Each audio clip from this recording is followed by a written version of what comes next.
Hi there folks, welcome back to Rich Reviews. I hope you've been enjoying your week. I know I am.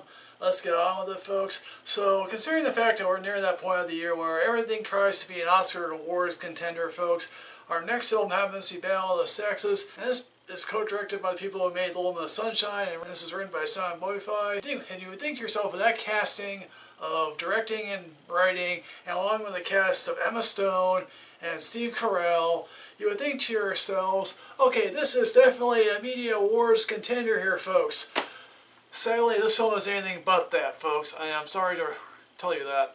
This film tries to tell you the amazing true story that would lead to the famous match of 1973 involving Billie Jean King and Bobby Riggs. This movie really tells you the years between 1972 and 1973 in the lives of Billie Jean King and Bobby Riggs, and basically how Billie Jean King basically split from the Lawn Tennis Association and started her own tennis tournament. This is before, yes, this is when you could be sponsored by a cigarette company here, folks. And before Billie Jean King decides to split from the Lawn Tennis Association, a guy played by Bill Pullman of all people is basically like, hey look, men basically sell more tickets because they're more exciting to watch than female tennis players.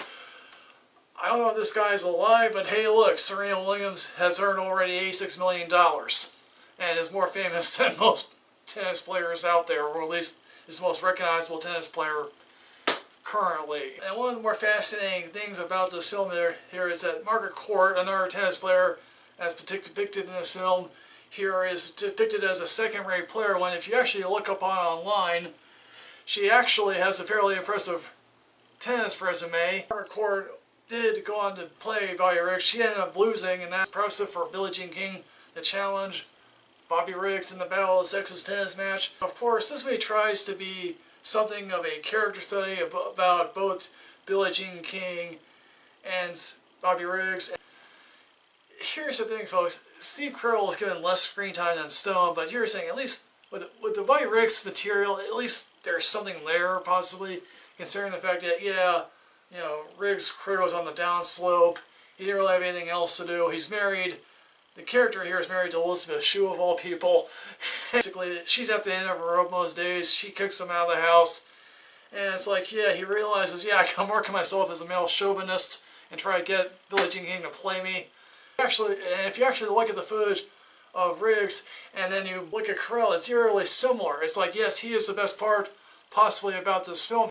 Now, I'm one of those people that truly believe that there should be a Billie Jean King biopic. This is not it. And sadly, Emma Stone, I love Emma Stone to death, but never once throughout this film was I thinking to myself, oh yes, that's Billie Jean King. Good 3/4 of the time when Emma Stone's on screen, I'm thinking to myself, okay, she has the Billie Jean King wig on and glasses on, and that's it. She's shadow playing a legend here, folks, and it's, you know, I'm sorry to say that. And there's also stuff here involving her sexuality. She's involved with a hairdresser named Madeline, played by Andrea Roseborough. And of course, these two meet, and 5 minutes later into the film they're in bed together, which is like, shouldn't this be more developed here, folks? And the romance between King and Marilyn lacks anything that you think of, okay, this is not romantic, not sensual, nor has any real heat to it. It's just like, okay, it's just presented to us. Okay, 1 minute King is straight, the next she's possibly bisexual or even lesbian. And her husband, Larry King, no, not that Larry King of all things. It's like, he basically says to her, hey look, we're both side attractions, her real love is the tennis. And I hate to say this also, the tennis match that we eventually get to between Riggs and King, that's not exactly thrilling. Golf, if I had to choose between what I wanted to watch between golf and tennis, I actually would choose tennis. It's not well staged here, folks. I think, yes, they try to do with their best to have them play the actual match. I think they truly do overstage the importance of this match. And I think this match attracted like over some 90 million people.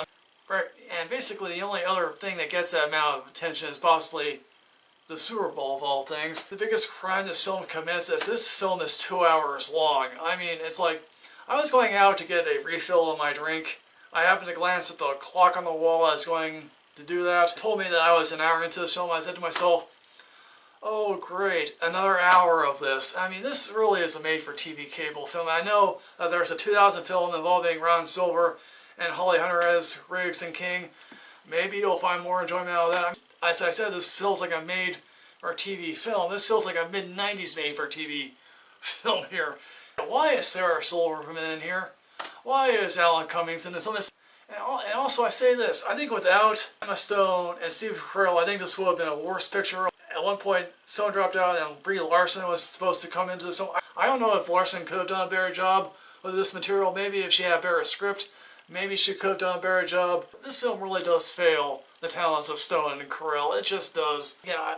And so in the end, folks, Battle of Sexes was one of those films that I didn't particularly enjoy. You might enjoy this film very much. When I was in this film, it was like people in this audience were my parents' age, and I guess my mom and my dad remember this match.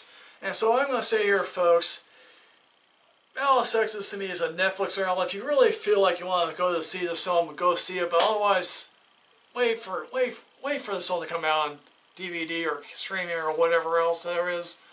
So folks, what do you think about Battle of Sexes? Do you ever like this film? Do you ever care for it at all? Have you found the footage of the Battle of the Sexes match online? Put everything in the comment box below, folks. As always, folks, like, comment, subscribe, enrich yourself with knowledge.